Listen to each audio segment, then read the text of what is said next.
প্রিয় ছাত্রছাত্রী, একাদশ শ্রেণীর সেকেন্ড সেমিস্টার যারা পরীক্ষা দেবে তাদের জন্য আজকে কিছু সম্ভাব্য প্রশ্নাবলী নিয়ে এসেছি। তোমাদের অনেকগুলো চ্যাপ্টার রয়েছে, তার মধ্যে জৈব রসায়ন বেশিরভাগ ছাত্রছাত্রীর মতামত অনুযায়ী অসুবিধা হচ্ছে, তাই আমি জৈব রসায়নের সাজেশনটা আগে নিয়ে এসেছি।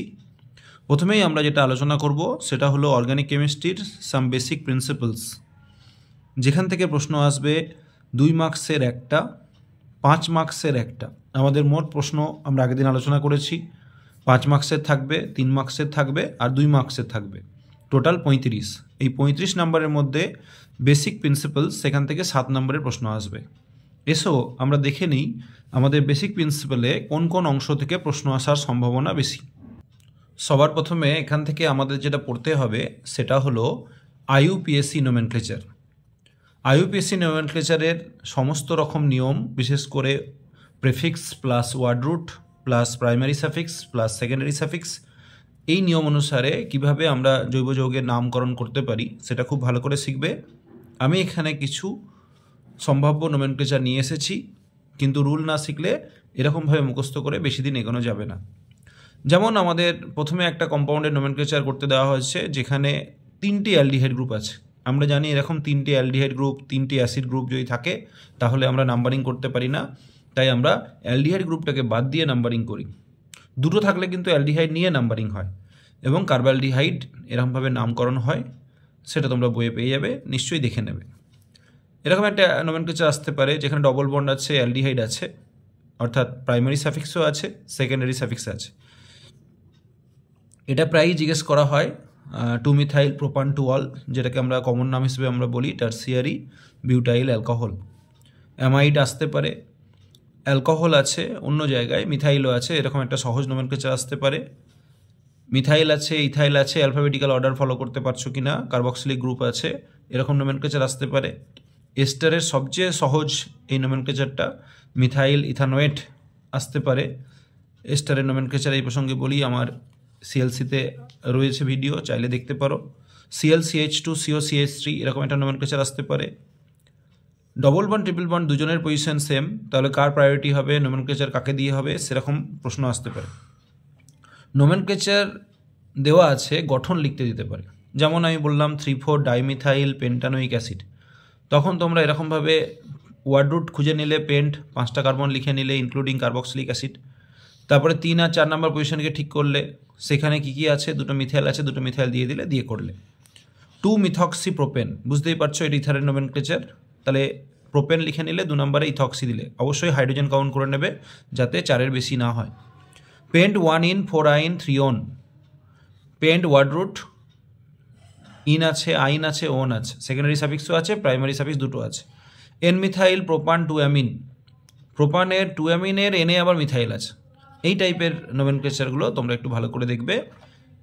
আশা করা যায় যদি ঠিকঠাকভাবে রুল ফলো করে থাকো, নিয়ম জেনে থাকো, নোমেনক্লেচারের সমস্যা হবে না।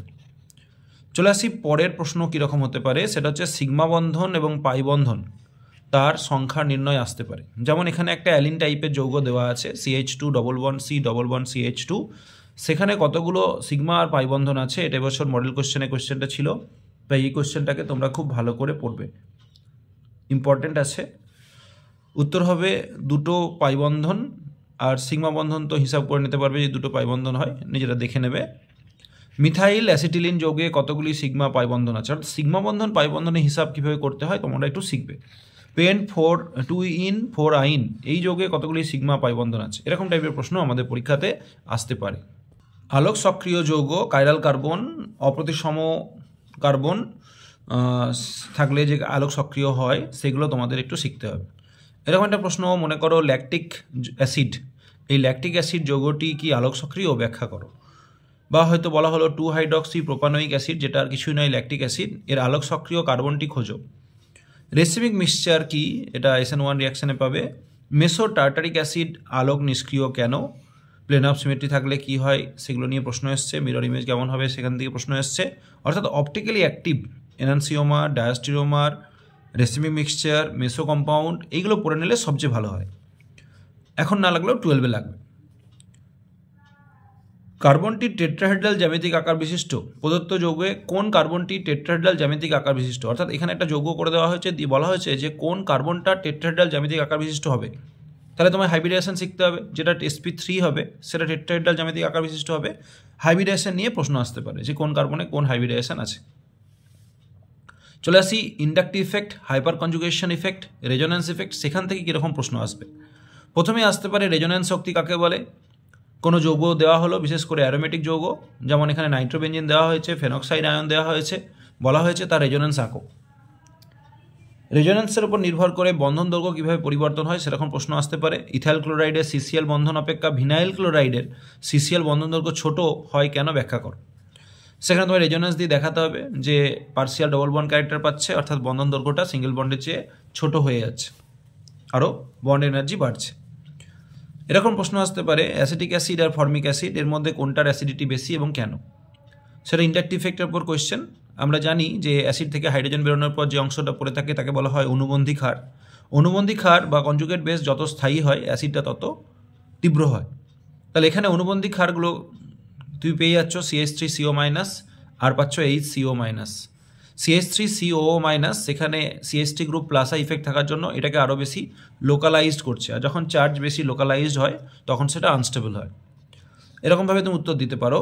বা অক্সিজেনে ইলেকট্রন ঘনত্ব দেখাতে পারো বেশি আছে তাই প্রোটন সহজে ছাড়বে না, কিন্তু এখানে অক্সিজেনে ইলেকট্রন ঘনত্ব বেশি নেই তাই সহজে প্রোটন ছাড়বে। ClCH2COOH, Cl2CH COOH, Cl3CCOH, অর্থাৎ trichloro acetaldehyde, dichloro acetaldehyde, monochloro acetaldehyde. একই রকমভাবে ফ্লুরো আসতে পারে, ট্রাইফ্লুরো, মোনোফ্লুরো, ডাইফ্লুরো। এদের কম্পারেটিভ স্টাডি, কার অ্যাসিডিটি বেশি, মাইনাস সাই ইফেক্টের উপর বেস করে। ফেনল আম্লিক কিন্তু ইথানল প্রসম কেন? এখানে রেজোনেন্স দিয়ে বোঝাতে হবে অনুবন্ধী ক্ষার, সেটা দিয়ে বোঝাতে হবে যে ফেনক্সাইড আয়ন সেটা স্থায়ী, তাই ফেনল খুব সহজে প্রোটন রিলিজ করে, অ্যাসিডিটি শো করে, কিন্তু ইথানলের অনুবন্ধী ক্ষার প্লাসা ইফেক্টের জন্য অস্থায়ী, তাই সহজে প্রোটন রিলিজ করে না। একই রকম প্রশ্ন অ্যানিলিন আর মিথাইল অ্যামিনের কোনটি অধিক ক্ষারীয় এবং কেন? এই নিঃসঙ্গ ইলেকট্রন জোড়ের অ্যাভেলেবিলিটি কতটা এটা পাওয়া যাচ্ছে তার উপর ডিপেন্ড করছে এর ক্ষারীয় ধর্ম। যেহেতু এই নিঃসঙ্গ ইলেকট্রন জোড় বেঞ্জিন বলয়ের সাথে রেজোনেটিং গঠনে যুক্ত হয়ে আছে তাই এটি সবসময় অ্যাভেলেবেল নয়, লভ্য নয়। কিন্তু মিথাইল অ্যামিনে কোনো রেজোনেটিং স্ট্রাকচার নেই, রেজোনেন্স গঠনে এই নিঃসঙ্গ ইলেকট্রন জোড় ব্যবহৃত হচ্ছে না, তাই এটি সম্পূর্ণরূপে প্রোটনকে দেওয়ার জন্য প্রস্তুত, রেডি হয়ে আছে। এরকমভাবে তোমরা নিজের ভাষায় উত্তর লিখবে, বই থেকে মুখস্থ করার কোনো দরকার নেই। কেমিস্ট্রিটা থাকলেই আশা করা যায় নাম্বার পাবে। ক্লোরোবেনজিন এবং মিথাইল ক্লোরাইড এদের আদ্যবিশ্লেষণ নিয়ে প্রশ্ন আসতে পারে যে ক্লোরোবেনজিন অপেক্ষা মিথাইল ক্লোরাইড সহজে আদ্যবিশ্লেষিত হয় কেন? তখন ক্লোরোবেনজিন যদি ক্লোরিন চলে যায় তাহলে ফিনাইল ক্যাটায়ন তৈরি হয়। এটা মাথার মধ্যে একবার ঢুকিয়ে নেবে, ফিনাইল ক্যাটায়ন আর vinyl cation highly unstable. Phenyl cation, vinyl cation highly unstable. On the other hand benzyl cation, allyl cation highly stable. Electrophile, nucleophile, carbocation, carbanion, এই অংশ থেকে কি প্রশ্ন আসতে পারে? এখন কিন্তু আমরা সবই রয়েছি বেসিক কনসেপ্ট, যেখান থেকে আমরা দেখলাম একটা 2 নম্বরে আসবে, একটা 5 নম্বরের কোশ্চেন আসবে, 7 নাম্বার, তো একটু তো পড়তে হবে। মিথাইল, ইথাইল, আইসোপ্রোপাইল কার্বোক্যাটায়নগুলিকে এদের স্থায়িত্ব অনুসারে সাজাও। এটা আমাদের মডেল কোশ্চেন সেট 2024 যেটা কাউন্সিল থেকে বেরিয়েছে, সেখানে প্রশ্নটা এসেছিল। মডেল সেটের সব প্রশ্নগুলো তৈরি করে যাবে, এবছর না হলেও অন্যান্য বছর আসতে পারে। CH3-, CH2Cl, CHCl2, CCl3-, এদের স্থায়িত্ব অনুসারে সাজাও, অর্থাৎ স্টেবিলিটি অর্ডারে সাজাও। এখানে দেখতেই পাচ্ছ যে তোমার যে কার্বনায়নগুলো আছে তার মধ্যে ইন্ডাকটিভ ইফেক্ট ব্যাপার আছে, কেন Cl- ইফেক্ট, সেই হিসেবে উত্তর দিতে হবে। এটাও আমাদের মডেল কোশ্চেনে এসেছিল। Ethyl cation, tertiary butyl cation কোনটি অধিক স্থায়ী এবং কেন? এটা হাইপার কনজুগেটিভ স্ট্রাকচার বা প্লাসা ইফেক্ট দিয়ে অ্যান্সার করতে হবে। টার্সিয়ারি বিউটাইল ক্যাটায়ন সেটা অবশ্যই বেশি স্থায়ী হবে। একটা ডেফিনেশন আসতে পারে অ্যাম্বিডেন্ট নিউক্লিওফাইল, 12 আবার লাগবে, কাকে বলে উদাহরণ দাও। তাই 11-12 একবারেই পড়ে নিলে ভালো হয়। SN1 SN2 এর ক্রিয়া কৌশল দুটি পার্থক্য কী? SN1 এ 2টি ধাপে হয়, SN1 এ কার্বোক্যাটায়ন ইন্টারমিডিয়েট তৈরি হয়, SN2 একটি ধাপে হয়, কোনো ইন্টারমিডিয়েট তৈরি হয় না। যদি অপটিক্যালি অ্যাক্টিভ সাবস্ট্রেট নিয়ে SN2 হয় তাহলে ইনভার্সন হয়, ভাল্ডেন ইনভার্সন। যদি অপটিক্যালি অ্যাক্টিভ সাবস্ট্রেট নিয়ে কোনো SN1 রিয়াকশান হয় সেখানে আমার রেসিমিক মিক্সচার পাওয়া যায়। SN1 3 ডিগ্রি, 2 ডিগ্রি, 1 ডিগ্রি এরকম অর্ডারে হয়, SN2 1 ডিগ্রি, 2 ডিগ্রি, 3 ডিগ্রি এরকম অর্ডারে হয়। অর্থাৎ যত বেশি বাল্কিয়ার তত SN1 ভালো, যত লেস বাল্কিয়ার তত SN2 ভালো।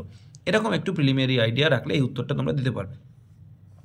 বেঞ্জিনের ক্লোরিনেশন নাইট্রেশনে যে ইলেকট্রোফাইলগুলো ব্যবহার করা হয়, ক্লোরিনেশনে Cl+ কী করে তৈরি হয় অবশ্যই খেয়াল করবে, নাইট্রেশনে NO2+, এরকম প্রশ্ন আসতে পারে যে সালফোনেশনে কোন ইলেকট্রোফাইল তৈরি হয়, SO3 যেটা নিউট্রাল ইলেকট্রোফাইল।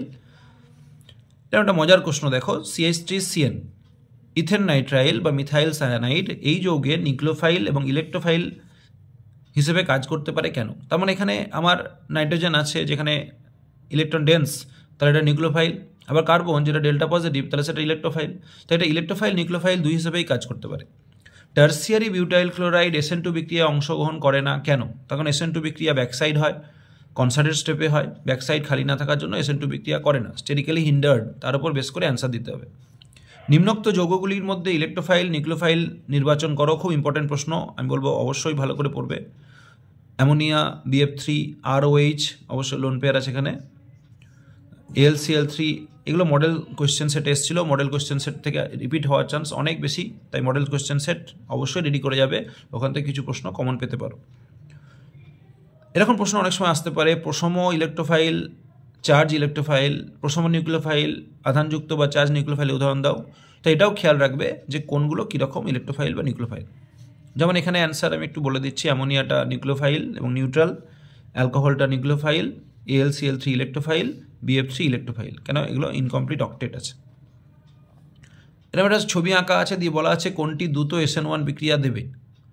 তাহলে এখানে আমরা দেখতে পাচ্ছি এটা অ্যালাইল কার্বোক্যাটায়ন হবে যদি Cl বেরিয়ে যায়, এটা ভিনাইল হবে, এটা ইথাইল হবে, এটা ফিনাইল হবে।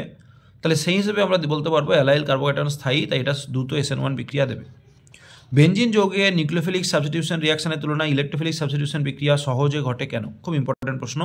বেঞ্জিন বলয় ইলেকট্রন ঘনত্ব অনেক বেশি, তাই সেখানে নিউক্লিওফাইল আসতে চায় না, ইলেকট্রো রিপালশন হয়। সাধারণ ইলেকট্রোফাইল খুব সহজেই আসে। একটু আমরা শিখে নেব যে বেঞ্জিনে যদি অলরেডি কোনো গ্রুপ থাকে তখন ইলেকট্রোফাইল কোন কোন জায়গায় আসে, অর্থপ্যারা কখন, মেটা কখন। এটা আমি আবার ডিসকাস করব যখন আমি অ্যারোমেটিক হাইড্রোকার্বনের সম্ভাব্য প্রশ্ন নিয়ে আলোচনা করব। একটি ফ্রি রেডিক্যাল সাবস্টিটিউশনের উদাহরণ দাও। এটা মডেল কোয়েশ্চেনে এসেছিল, দেখবে যে ফ্রি রেডিক্যাল সাবস্টিটিউশন, যেটাকে আমরা মুক্তমূলক সাবস্টিটিউশন রিয়াকশান বলছি, সেটা ভালো করে পড়বে। একটি প্রশম নিউক্লিওফাইল, একটি প্রশম ইলেকট্রোফাইলের উদাহরণ দাও। একটু আগে দেখলাম CH3+ CH3- গঠন আঁকো, এটা খুব ইম্পর্টেন্ট। লাস্ট প্রশ্ন, অ্যামোনিয়া অপেক্ষা মিথাইলামিন অধিক ক্ষারীয় কেন?